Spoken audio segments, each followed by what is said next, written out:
state of Amazonas was now going to a 7-day lockdown. By early January, the country was on the verge of running out of oxygen. Critical for severe cases of COVID-19. A company named White Nut, which supplied hospitals in the now with oxygen, emailed officials from both Amazonas state and the federal health ministry by January 8th, warning that shortages loom, according to a report by Brazil's Solicitor General. Health Minister Eduardo Pazuello visited Manaus January 11th, and the federal government sent supplemental oxygen on January 12th, but it was not enough. According to the Attorney General's report, Pazuello also encouraged medical professionals to adopt a supposed early treatment kit against COVID-19 that combines drugs including hydroxychloroquine and ivermectin, neither of which have been proven as effective treatments for COVID-19. He has since denied doing this. Today, after his departure, a crisis exploded. Just as predicted, oxygen shortages pushed the healthcare system into collapse last week, forcing authorities to airlift patients to other states. Local media described patients dying of this medication. Preliminary numbers released by the federal prosecutor's office, which is investigating the crisis, predicted 29 deaths so far due to the oxygen shortages. That number is expected to increase as the investigation continues. The reality is that there is a lower supply of oxygen, Pazuello acknowledged later, not zero, but a lower supply of oxygen. The shortage persists today. Last week, CNN counted around 40 people trying to buy or replace oxygen cylinders from one private supplier. Some frustrated, others anxious. There was no preparation from the state for this new surge. Josny Costa Vicente, 49, told CNN as he tried to buy oxygen for his mother, who is 69 and has tested positive for COVID-19. He spent 16 hours in a hospital with no oxygen or medical attention, he says, before the family decided to care for her at home. It makes me angry. We feel really upset and outraged about this whole situation. Elaine Rodriguez, 49, says at times she's had to wait more than 12 hours to buy oxygen. Everyone in her house has tested positive for COVID-19, and her mother, 71, is in the worst shape. How much more is this to this? Daniel's tired. He's like, It's like, hey! Can you choose someone with less words? You guys have to take home. Take home. I don't know how long they are when I start them.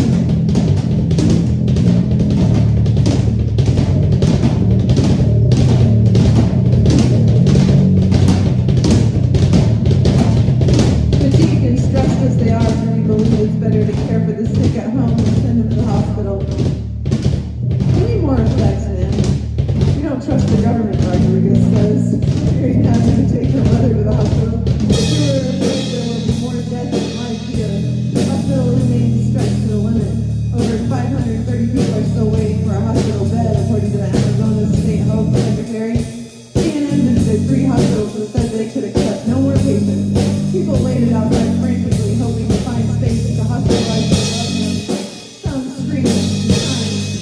At one hospital store, staff and a security guard worked to ensure that no one entered without authorization, but were unable to provide even basic information to panicked relatives waiting for updates on patients. Waiting outside, Amanda De Silva Montiero told CNN that no one had been able to locate her father, 71, for 2 days since his hospitalization with COVID-19. Ed's dad is a working man. I have the right to know if he's alive or dead, De Silva Montiero told CNN. Every day we're here, but they don't give us any information.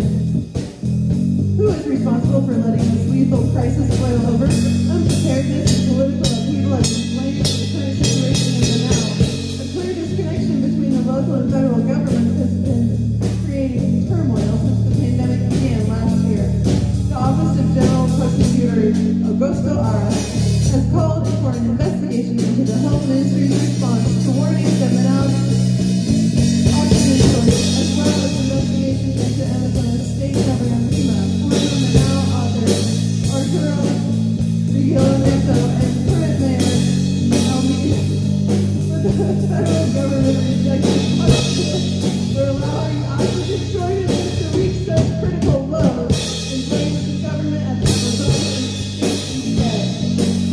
Brazil's Vice President Morales said earlier this month that despite multiple warnings from scientists, there was no other predicted collapse of the Manaus health system. Venezuela himself denies that his ministry failed to act effectively.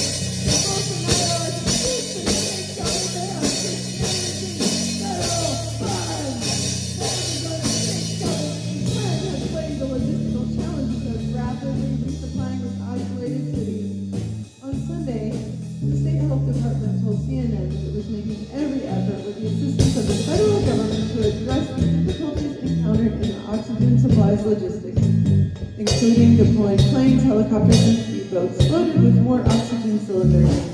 For his part, Almeida says the city government is not responsible for the current crisis. All hospitals have been overrun with COVID-19 cases. He notes that city-run hospitals do not suffer as extreme oxygen shortages as state hospitals. An office feels more like a year, he adds. Arizona state authorities say they will soon open 2 more hospitals. One with federal support to increase the city's available headcount.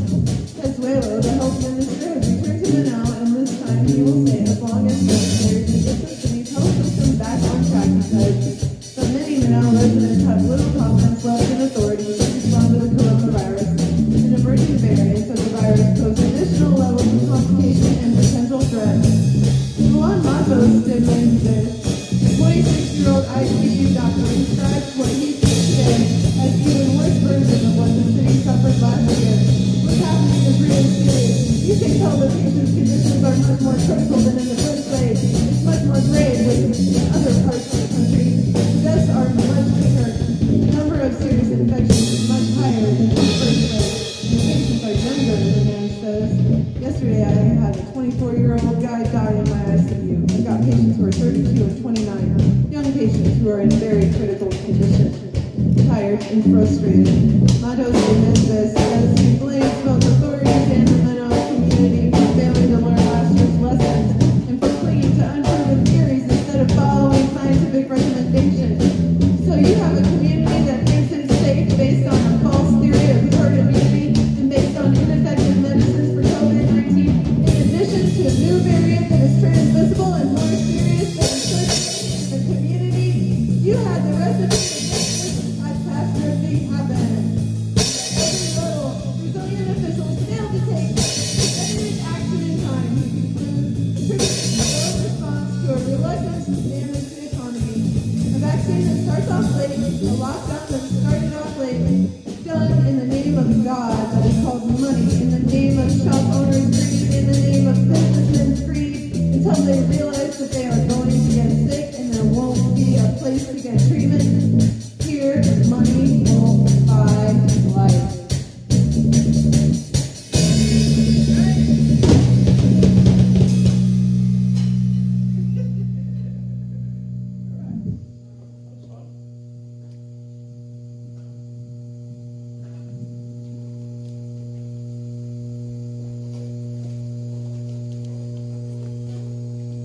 The only stipulation